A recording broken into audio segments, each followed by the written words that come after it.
Assalamualaikum warahmatullahi wabarakatuh. Waalaikumsalam warahmatullahi wabarakatuh. Waalaikumsalam warahmatullahi wabarakatuh. A'udzubillahi minasyaitonir rajim. Bismillahirrahmanirrahim. Alhamdulillahilladzi arsala rasulahu bil huda wa dinil haqq liyudhhirahu 'ala dini kullih wa kafa billahi syahida. Asyhadu an la ilaha illallah wahdahu la syarika lah wa asyhadu anna Muhammadan abduhu wa rasuluh la nabiyya ba'dahu. Allahumma shalli ala Muhammad wa ala ali Muhammad. Ya ayyuhal hadirun ittaqullah haqqa tuqatih wa la tamutunna illa wa antum muslimun. Ikhwan sekalian yang dimuliakan Allah, mari kita aturkan syukur kepada Allah Subhanahu wa taala. Pada malam ini kita masih diberi kekuatan, kesehatan, kemauan untuk istiqomah dalam rangka mengkaji Al-Qur'an, tadabbur Al-Qur'an. Semoga ini bisa menambahkan iman, menambahkan ketakwaan, menambahkan kesejahteraan hidup kita, menambahkan ketenangan hidup kita, ya, menambahkan ilmu dan sebagainya, sehingga kita ini betul-betul bisa meningkat imannya, Islamnya, sehingga bisa mencapai ihsan, ya. Mungkin mencapai ihsan yang setinggi-tingginya. Mari kita teladani Nabi kita Muhammad Shallallahu Alaihi Wasallam, karena beliaulah yang layak diteladani satu-satunya dari sudut manapun. Semoga kita juga diberi kemampuan untuk meneladaninya dengan sebaik-baiknya, sebagaimana sahabat-sahabat beliau yang selalu menteladaninya. Amin ya rabbal alamin. Semoga juga kita dapat syafaatnya, kemudian kita bisa minum air telaganya dan bersama-sama dengan beliau masuk surga. Amin ya rabbal Amin.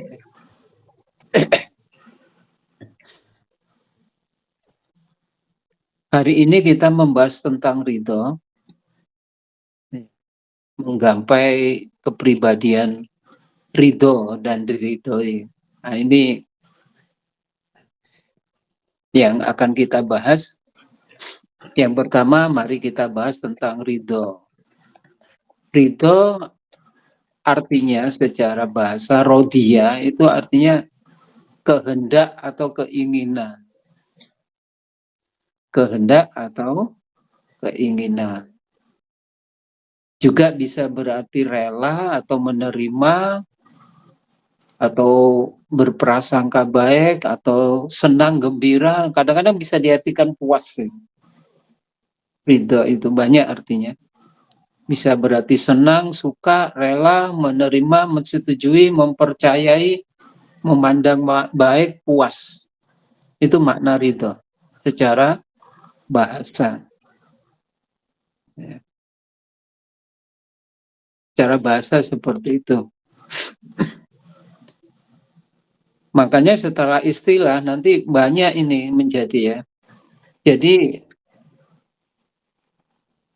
satu yaitu menyatukan kehendak dirinya dengan kehendak Allah. Itu satu ridho. Kehendak kita disatukan dengan kehendak Allah. Ya, itu namanya ridho. Nah, kehendak Allah itu ada di Quran, sehingga kita itu menyatukan keinginan kita dengan keinginan Allah. Menyesuaikan keinginan kita dengan keinginan Allah. Kalau dalam dunia Torekoh itu biasanya mengambil keinginan Allah menjadi keinginan kita, gitu ya. Jadi keinginan kita dihapus, difana istilahnya, dihilangkan, kemudian hanya keinginan Allah yang kita jadikan keinginan kita. Itu istilahnya kalau dalam dunia Torekoh, ya. Itu secara istilah begitu. Makanya nanti ada istilah radhiyallahu anhu wa radu an. Itu berarti keinginan Allah sudah pas, sudah sesuai dengan keinginan hamba-hambanya mereka. Ya. Itu radhiyallahu anhu wa radu an itu ya. Atau dibalik-balik itu. Ya, itu. Bisa juga terjemahnya ridho itu berarti menerima dengan lapang dada, ya, menerima dengan lapang dada, menerima dengan lapang dada apa semua yang ditentukan oleh Allah. Apa ae yang ditentukan oleh Allah dia terima dengan lapang dada, baik yang menyenangkan atau yang tidak menyenangkan. Atau ridho itu bisa mempercayai dengan sungguh-sungguh semua ketentuan Allah. Ya. Jadi mempercayai bahwa ketentuan Allah itulah yang paling baik buat kita, itu ridho. Atau dengan kata lain rela menerima qada dan qadar dari Allah. Ya. Itu. Konsekuensinya kalau kita sudah mau ridho Allah, konsekuensinya kita harus merasa senang hati ya, menerima aturan Allah. Senang hati, rela, dengan gembira kita melaksanakan semua ketentuan Allah. Jadi kalau ridho itu ada senang hati ya. Jadi susah yo seneng, dikai susah mbak Allah yo seneng, dikai apa meneh dikai kesenengan ya tambah senang. Gitu. Itu tanda ridho. Ya. Dikai takdir seneng yo syukur, dikai takdir susah yo sabar menerima, tetap menerima dengan senang. Juga dengan berprasangka baik ya. Tidak ada yang ditentukan Allah itu jelek, semuanya baik. Akhirnya itu mesti ada hikmahnya dan baik. Itu ya. Nah.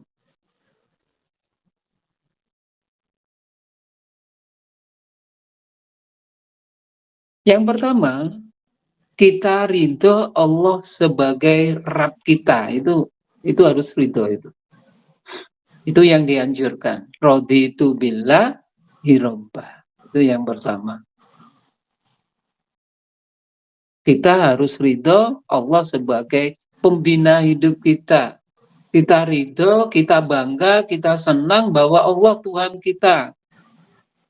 Kita harus senang, ya, harus senang bahwa Allah itu Tuhan kita, bahwa Allah itu pembina hidup kita, bahwa Allah kita menjadi hamba Allah itu kita harus senang gitu ya. Harus menerima. Itu yang pertama. Jadi ridho Allah sebagai Rabb kita. Ridho Allah sebagai ilahun kita, ilah kita gitu ya. Yang kedua, ridho Islam sebagai agama kita. Jadi kita harus rela senang hati ditata dengan tatanan Islam.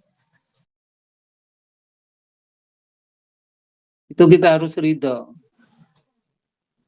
Ditoto baik Islam. Jadi nggak ada tatanan yang lebih bagus kecuali tatanan Islam. Berprasangka baik bahwa tatanan Islam itulah yang terbaik. Kita harus senang, harus ridho, harus rela, harus senang hati. Yang ketiga, ridho bahwa Rasulullah itu, Muhammad Rasulullah itu teladan hidup kita. Nggak ada teladan yang lain. Ya. Itu konsekuensinya. Kemudian yang keempat, kita ridho dengan senang hati melaksanakan perintahnya dan menjauhi larangannya. Itu harus senang. Nek kita masih sembahyang sik rasa-rasen, itu ridho ini perlu ditanyakan. Ya. Harus senang hati, harus menjauhi larangan juga harus senang hati ya. Itu ridhonya.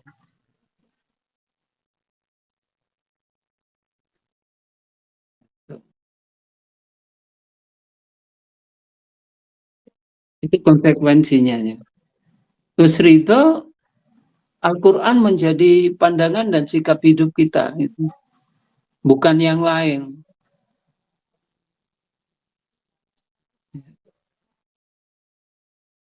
Dan lain sebagainya, ridho juga kita melaksanakan sunnah-sunnah Rasulullah. Itu ridho. Jadi banyak ini kalau kita aja. Oleh karena itu kalau disingkatkan sebenarnya ya menyatukan kehendak kita dengan kehendak Allah itu sebenarnya. Menyatukan kehendak kita dengan keinginan Allah yang dicontohkan oleh Nabi Muhammad. Itu ridho. Ya.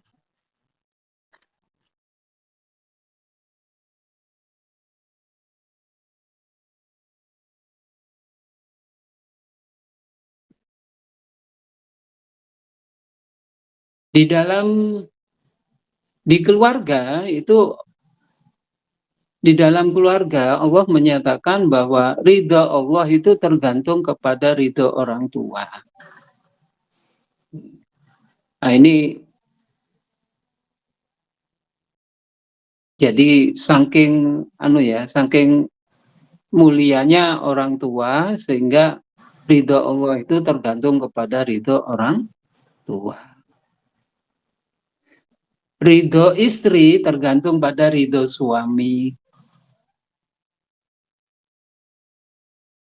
Istri yang meninggal karena dengan diridhoi oleh suaminya, jaminan surga. Saking posisi orang tua dan posisi suami.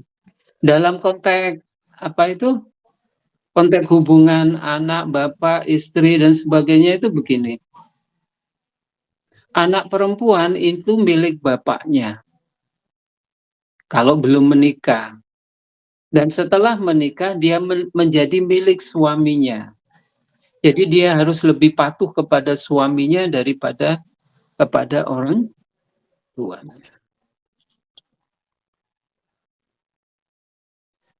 Anak laki-laki itu milik ibunya dan setelah menikah pun tetap menjadi milik ibunya.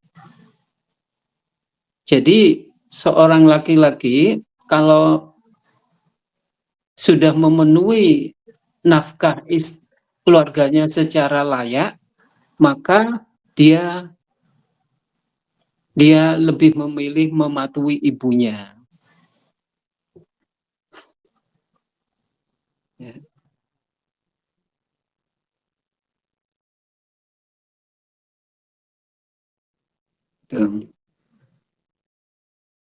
Itu posisi di dalam keluarga ya. Posisi di dalam keluarga. Jadi suami dan orang tua. Jadi kita sebagai anak laki-laki itu seharusnya lebih patuh kepada ibu kita daripada ke istri kita. Kalau seorang istri harus lebih patuh kepada suaminya daripada kepada orang.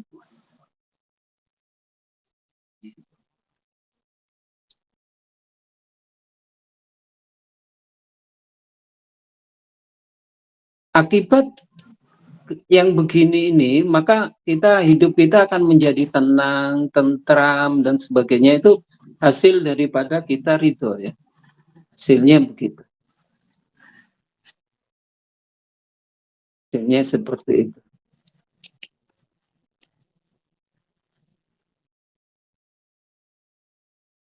Kemudian ridho yang dilarang oleh Allah yaitu lebih mencintai dunia daripada akhirat. Itu pada surat Yunus 78 ya. Jadi lebih mencintai dunia daripada akhirat. Dan dia merasa tenang dengan kehidupan dunia daripada kehidupan akhirat. Itu ridho yang paling dibenci. Begitu juga istri yang tidak patuh kepada suami itu dibenci oleh Allah. Tidak diridhoi. Istilahnya nursus kalau nggak salah. Itu nanti.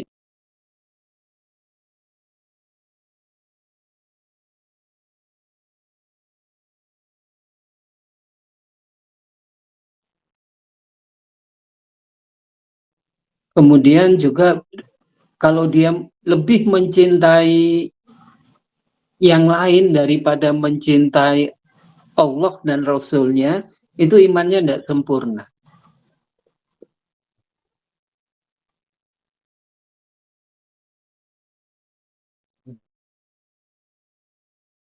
Kemudian dia lebih mencintai musuh Allah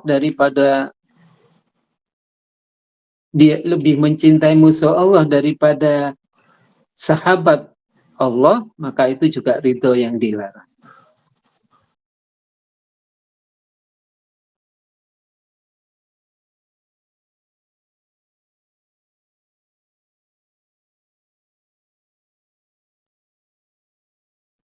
Ini ada beberapa orang yang dapat gelar ridho Allah.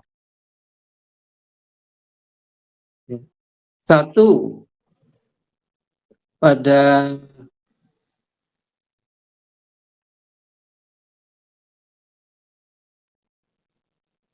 yaitu para sahabat Rasulullah itu dapat gelar radhiyallahu anhu wa radu'an. Ini kalau nggak salah ayatnya wasabiqunal awwaluna wal muhajirina wal ansari wal ladina ittabi'uhum bi ihsan radhiyallahu anhum wa radu'an wa a'adda lahum jannatin tajri min tahtiha al-anharu khalidina fiha abada dzalika fawzul atim. Itu kemenangan yang agung kata Allah, yaitu golongan as-sabiqun awalun. Jadi golongan yang awal-awal itu Abu Bakar, Umar dan sebagainya, dan golongan muhajirin dan ansor, dan orang-orang yang mengikuti mereka dengan yang baik, itu diberi gelar radhiyallahu anhum wa radu'an. Gelarnya bagus sekali karena mereka dapat ridho Allah dan hidup mereka mencari ridho Allah.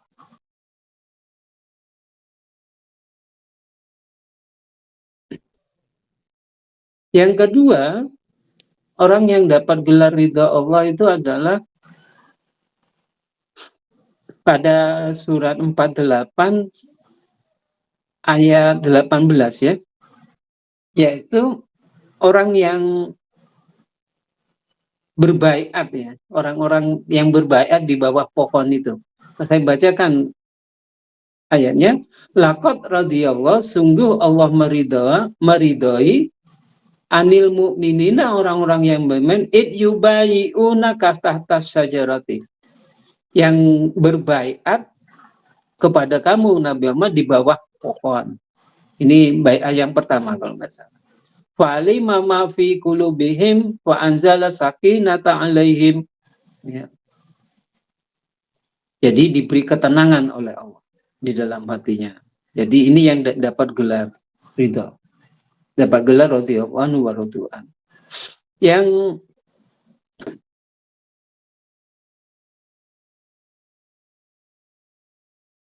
kemudian ada lagi orang yang dapat ridho, yaitu surat 98 ayat 7 ya. Innalladzina amanu wa amilus solihati ulaika hum khairul bariyah. Mereka orang yang beriman dan beramal soleh, ulaika hum khairul bariyah. Mereka adalah makhluk yang terbaik.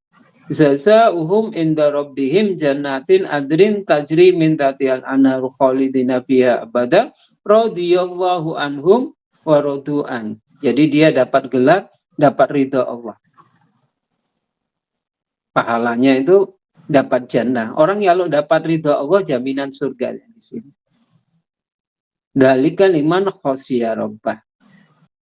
Itu.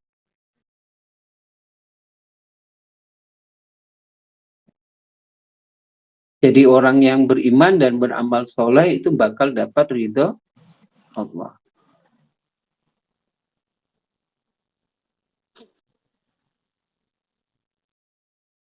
Nah, itu yang ada di dalam Al-Quran ya. Orang-orang yang dapat gelar ridho.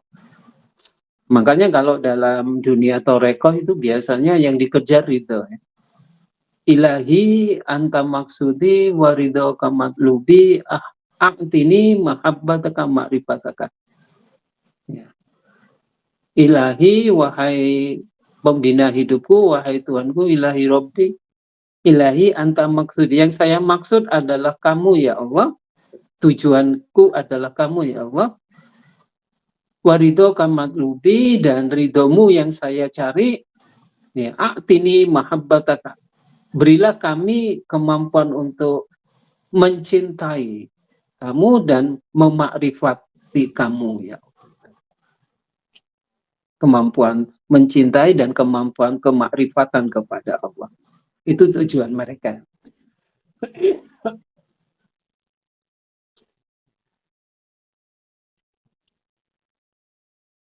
Jadi itu orang yang dapat ridho, jelas jaminan surga, ketenangan hati, kemenangan yang agung, kebahagiaan hidup, takut kepada Allah.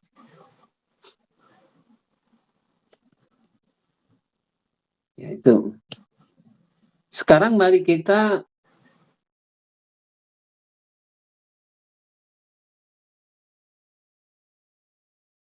bagaimana sih membentuk kualitas kepribadian ridho dan diridhoi Allah. Langsung ya kita ke sana. Kita bahas pada biasanya para ulama itu membagi kepribadian orang itu menjadi 7 atau 8. 1, nafsu amarah. Innan nafsa la ammaratu bisu. Itu yang pertama, nafsu amarah. Kalau nafsu amarah itu wongnya ngamuan biasanya. Nafsu amarah itu lebih mencintai kehidupan dunia daripada akhirat. Mengejar harta, mengejar jabatan, mengejar wanita. Kemudian nafsu amarah itu sombong, angkuh, ria, ujub, dan sebagainya. Itu nafsu amarah. Karakternya seperti itu. Kemudian nafsu syahwat. Ini yang mencintai kenikmatan. Kepribadian yang mencintai kenikmatan. Mencintai kenikmatan dunia. Pengejar kesenangan dan kegembiraan. Ya, orang yang senang pesta, senang zina, senang minum-minuman keras, orang yang ini biasanya kepribadiannya rakus, jorok, seronok, dan sebagainya.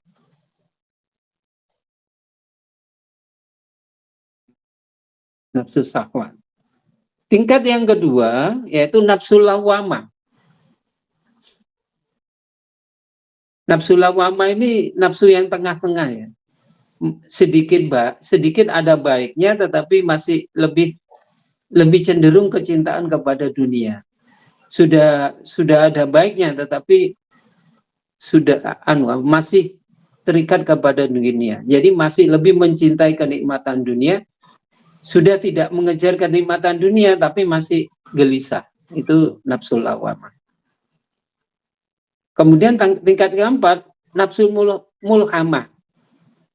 Fa'alhamaha fujuraha wa taqwaha. Kalau ini sudah lebih mencintai kehidupan akhirat, tapi masih terikat kehidupan dunia. Tapi sedikit sudah. Ya, cinta dunia ini titik, tapi cinta akhiratnya lumayan letuk gede, lebih besar itu.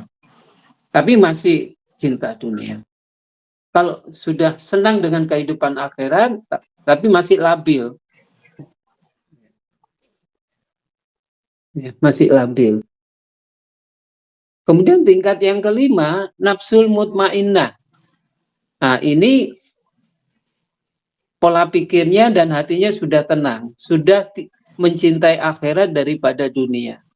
Sudah sedikit terlepas dari kehidupan dunia. Orang seperti ini sudah mengejar ketenangan hidup, tenang, qanaah, sudah agak istiqomah ya. Orang-orang yang begini. Kemudian nafsu yang keenam, ini nafsu rodiyah. Sudah mencintai kehidupan akhirat, sudah pengejar kehidupan akhirat, sudah biasanya sudah juhud ya, sudah hatinya tidak terikat oleh harta, sudah istiqomah, waro hidupnya sudah sederhana, tawakalnya sudah kuat. Kemudian yang ketujuh, nafsul mardiyah. Wah, ini sudah lebih hebat lagi, sudah diridhoi oleh Allah. Hidupnya sudah juhud, syukur, taslim, tafwid, ya. Nggak hanya tawakal, tapi sudah taslim. Nanti kalau apa bedanya tawakal, taslim, dan sebagainya kita kaji, ya. Yang kedelapan sudah nafsul kamilah, sudah sempurna, dari manusia kayak Nabi Muhammad SAW, sudah sempurna. Kalau kita lihat dari 1 sampai 8 ini tingkatan manusia, ya, tingkat karakter manusia, kita berada di mana? Kita berada di nafsu amarah, syahwat, lawamah, atau mulhamah, ya. Kalau dilihat dari segi nanti frekuensinya, wong-wong sing ngamukan, wong-wong sing seneng lawama, sing seneng dunya dan sebagainya, itu frekuensi hidupnya itu di bawah 200 Hz. Jadi masih rendah.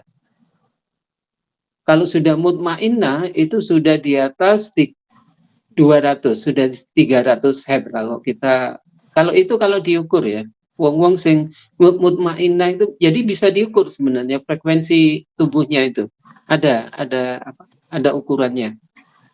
Jadi orang-orang yang sudah mutmainnah itu sudah lebih mencintai akhirat, relatif lebih tenang, sehingga frekuensinya itu tinggi. Orang yang bersyukur itu frekuensinya bisa 700. Tapi nek wong ngamuk frekuensinya itu 100. 200. Orang kecewa, putus asa, frekuensinya di bawah 200. Bisa diukur dengan alat frekuensi. Kalau sudah mardia itu frekuensinya udah itu kalau kita membahas neuroscience, ya, neuroscience, ilmu neuroscience, frekuensi orang-orang yang sudah begitu.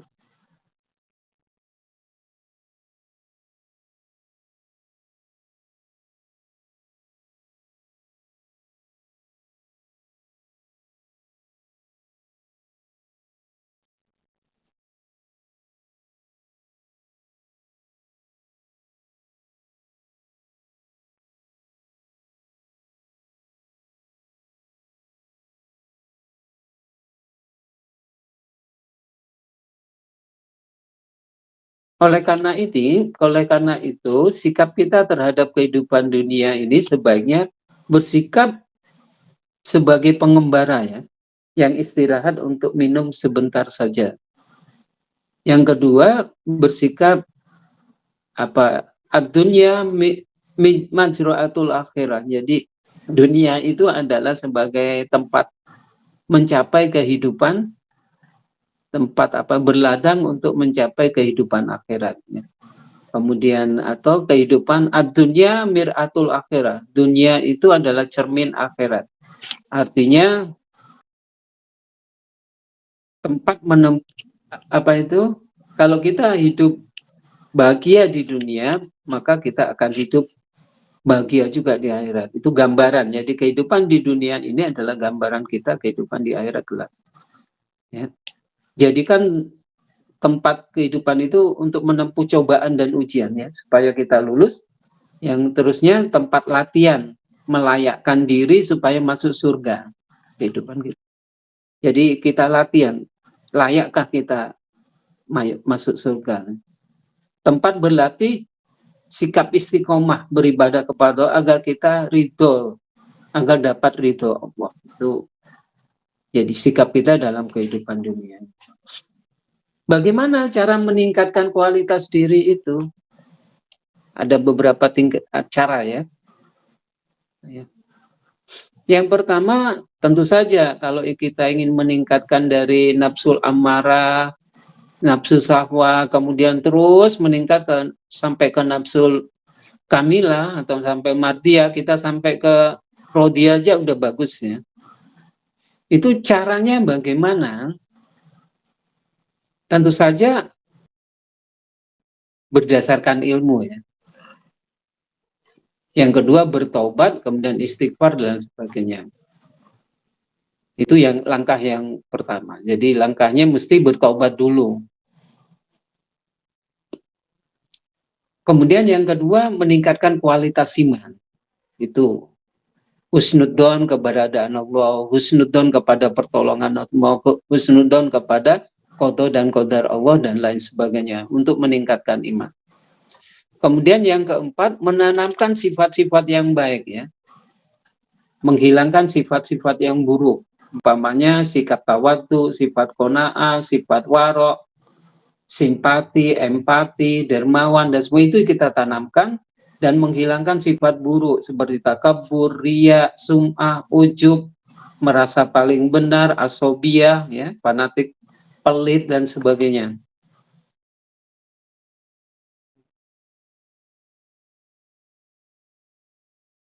Selanjutnya yaitu meningkatkan makom ya,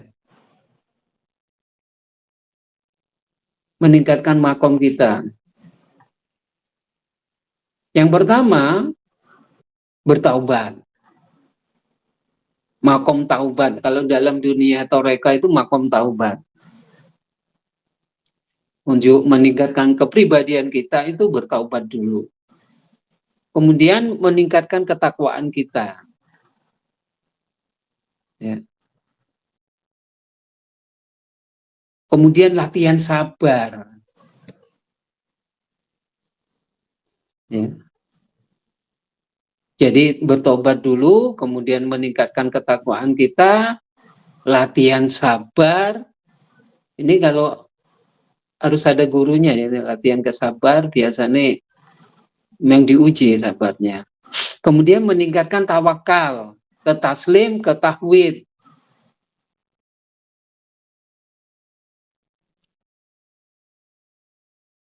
Nah, ini sudah pelajaran yang agak yang orang ketahui itu hanya tawakal ya.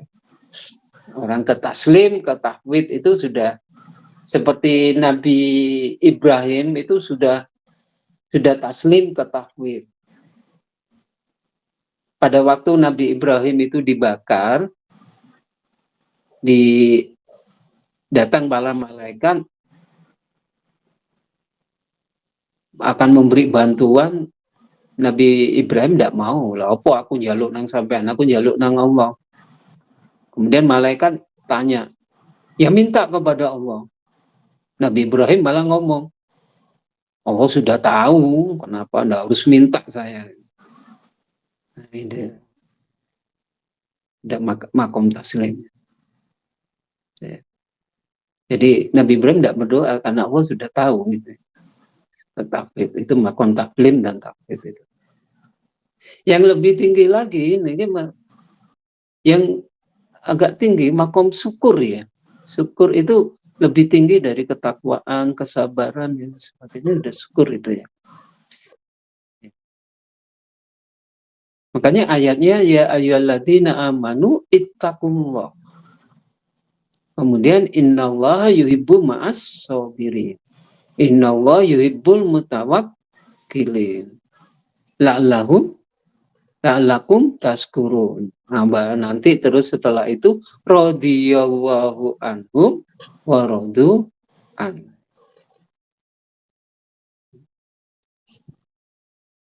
Tuh. Baru sampai ke sana. Nah, kita itu dalam menempuh ini apa sudah ya? Apakah kita makom kita itu nafsu kita sudah berada nafsu radhiyah? Apa masih ini harus kita ukur gitu loh.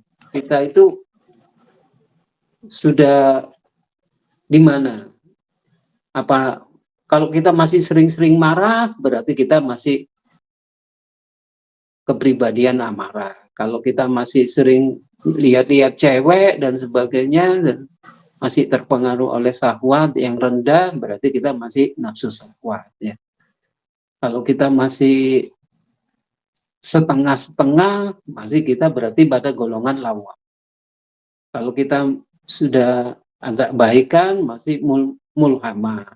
Kalau sudah tenang, kita sudah tidak kupu ritme dunia itu, nah kita sudah mutmainah, sudah mulai masuk itu Ya, frekuensinya sudah di atas 200.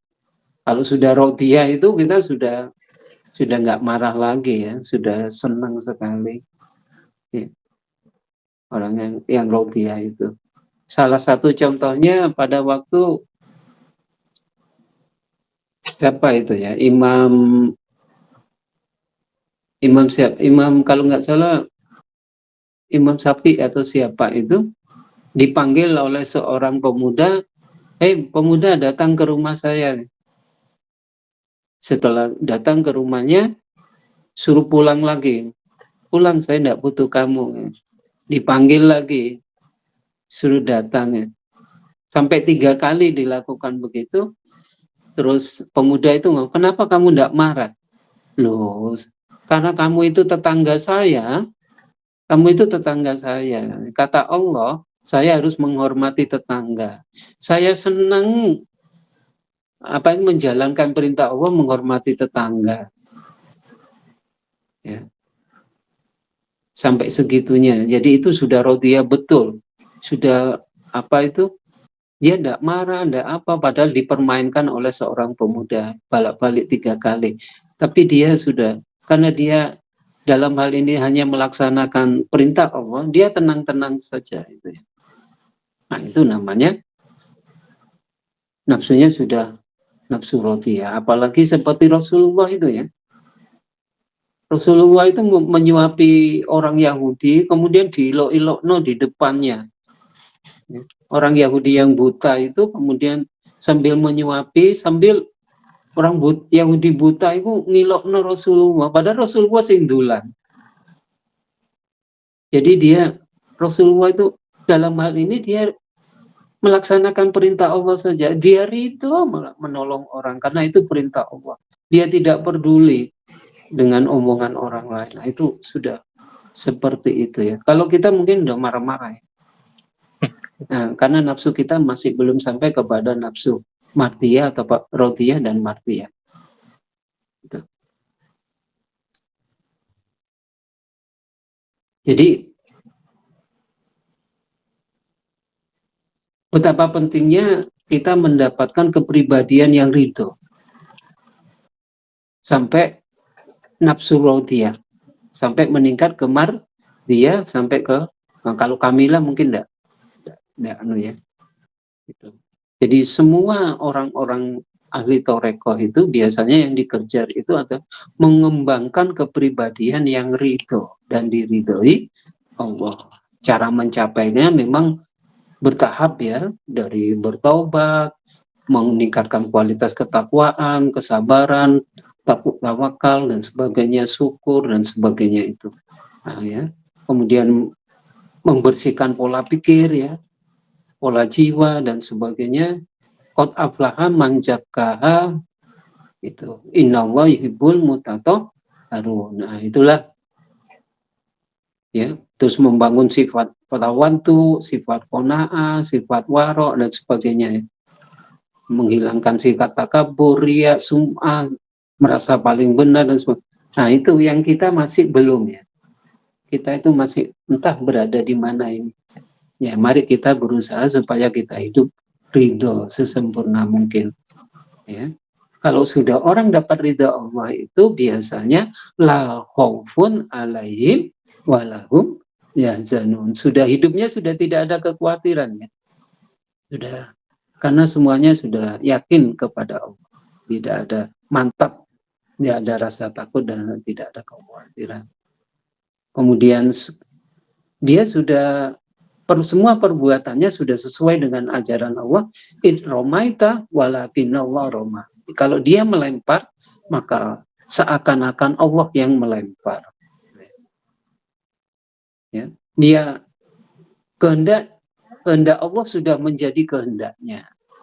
Jadi Quran sudah mendarah daging di dalam tubuhnya. Ya. Nah, itu makanya biasanya kalau kita